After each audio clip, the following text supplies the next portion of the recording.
All right, put yourself in the cockpit for a second. You're a pilot. Your airplane is cruising southeast at exactly 200 miles per hour, but suddenly, out of nowhere, a 16.2 mile per hour wind hits you directly from the north. Now, you might think you're still heading to your exact destination, maybe just getting bumped around a little bit, but mathematically, physically, where does your plane actually end up? This right here is the exact high-stakes dilemma we're going to solve today. Honestly, it's not just some abstract math problem. It's a real-world scenario that air traffic controllers and pilots deal with literally every single day. Because if you don't know how to calculate this, you're going to end up miles off course.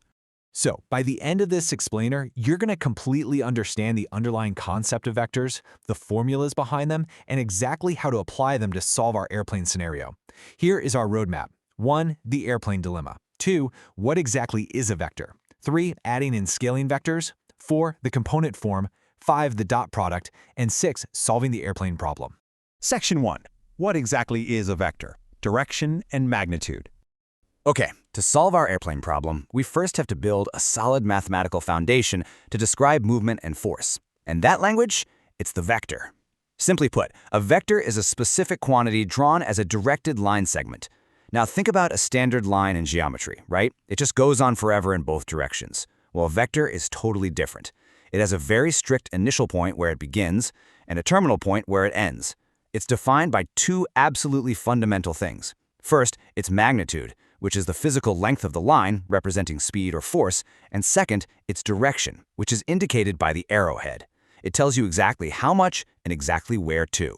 Now, vectors can kind of just float anywhere in space. But to actually do math with them easily, we like to pin their tails right to the origin of a graph. You know, the 0, 0 mark. We call this the position vector. And to find it, it's super easy. You just take the terminal or ending coordinates and subtract the initial or starting coordinates. It's simply x2 minus x1 and y2 minus y1. So if you start at coordinate 2, 3 and end at 6, 4, you just subtract them to get 4, 1. Boom! You've just anchored your vector. But wait, hold on a second. This is important. Finding the magnitude, the length, is a breeze. You just use the good old Pythagorean theorem. But when students try to find the direction, the actual angle of the vector, using their calculator's inverse tangent function, they very often get the wrong answer. Why do we sometimes have to randomly add 180 or 360 degrees to our calculator's answer? Well, the reason is that quadrant placement really matters. See, the inverse tangent function on your calculator is actually a bit blind. It only ever gives you angles in the first or fourth quadrants. So if your vector physically points up and to the left into the second quadrant, or down and to the right into the fourth quadrant, your calculator's answer is going to be off. You literally must manually look at the graph and adjust the angle by adding 180 or 360 degrees to get the true positive directional angle. This is why you should always draw your vector first. Section 2. Adding and scaling vectors. Combining forces. Now that we understand the basic idea, let's move on to operations.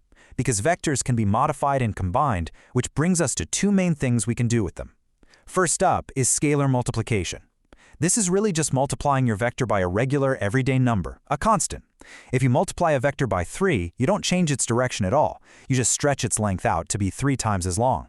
But vector addition, that is entirely different. When you add two vectors together, you place them head to tail. You move along the first path, and from its end, you travel the second path. Doing this creates an entirely new trajectory, which we call the resultant vector. Let's make this crystal clear with a quick math example. Let's say vector u moves 3 spaces right and 2 spaces down, and vector v moves 1 space left and 4 spaces up. How on earth do we add them? It's brilliantly simple, actually. You just add the horizontal components together and then the vertical components together. So 3 plus -1 is 2, and -2 plus 4 is 2. That's it. Our new resultant vector is simply 2, 2. Section 3, the component form, breaking it down. Now, dealing with diagonal arrows can get a bit complicated, so we need a systematic way to break them down. Let's connect this to real life with what I like to call the city grid analogy.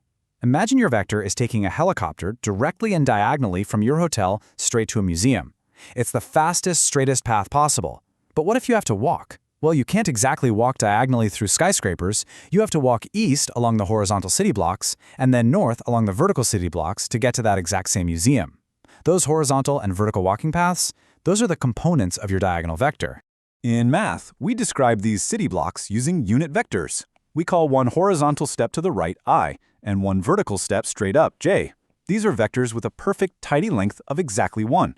Notice how any diagonal vector can now be rewritten as a really simple algebra equation. Instead of using clunky brackets, a vector moving 3 spaces right and 4 spaces up simply becomes 3i plus 4j. It's awesome because it turns visual geometry into clean, simple algebra. Section 4, the dot product, multiplying vectors. All right, so we've added and scaled vectors, but what actually happens when you multiply them? This brings us to an absolutely crucial operation called the dot product. And notice, I am warning you right now about a very, very common student mistake. When you add 2 vectors, you get a new vector. But when you multiply 2 vectors together using the dot product, the result is not a vector. No way.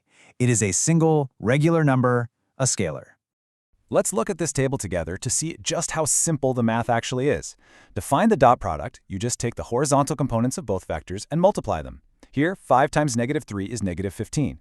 Then you multiply the vertical components. 12 times 4 is 48. Finally, you just add those two products right together. -15 plus 48 equals 33. The dot product is 33. No arrows, no directions, literally just a number. Now, you may be sitting there asking, okay, the math is easy enough for sure, but what is a random number like 33 actually used for in real life? Like, why do we even care about the dot product? Well, the reason is that the dot product is the mathematical key we use to unlock the exact angle between 2 colliding forces. If you want to know the exact angle at which a billiard ball strikes another, or say the angle of a gust of wind hitting our airplane, you use this specific formula. The cosine of the angle equals the dot product of the 2 vectors divided by the product of their magnitudes. The dot product is basically your stepping stone to finding out exactly how forces interact in real physical space. Section 5. Solving the airplane problem. Putting it all together. Speaking of interacting forces, let's bring this explainer all the way back to the runway and solve our high-stakes airplane dilemma from the beginning. First, we plot the plane as a vector. Its magnitude is 200, pointing southeast at 140 degrees. Then, right from the tip of that plane vector, we plot the wind vector, a magnitude of 16.2, pointing straight south. This head-to-tail addition creates a perfect triangle. To find the plane's true path, our resultant vector, we just need the length of that third side. And because we have 2 sides and an enclosed angle, we can deploy the law of cosines, plugging in our speeds and our 140-degree angle. And when we calculate that all out, we get our true ground speed. The result? 212.7 miles per hour. That's right. Because of the specific angle of the wind hitting the plane from the north as it travels southeast, the wind isn't just pushing the plane off course, it's actually acting as a slight tailwind, pushing the plane to a faster ground speed than its own engines are producing. And if we use the law of sines, we'd also find the wind shifted the plane's bearing by about 2.8 degrees. So the absolutely crucial point here is that by breaking the world down into vectors, the invisible forces around us become completely predictable. Let's do a quick summary of what we've covered in this explainer today. We learned that vectors possess both magnitude and direction. Scaling stretches them, while adding them creates entirely new paths. We can break any diagonal path down into a horizontal and vertical city grid using I and j components. The dot product allows us to multiply these vectors to find the angles between them, and by combining all these tools, we can mathematically solve complex, real-world physics problems. You've now completely conquered 2-dimensional vector movement. But before we finish up today, I want to leave you with a final thought to chew on.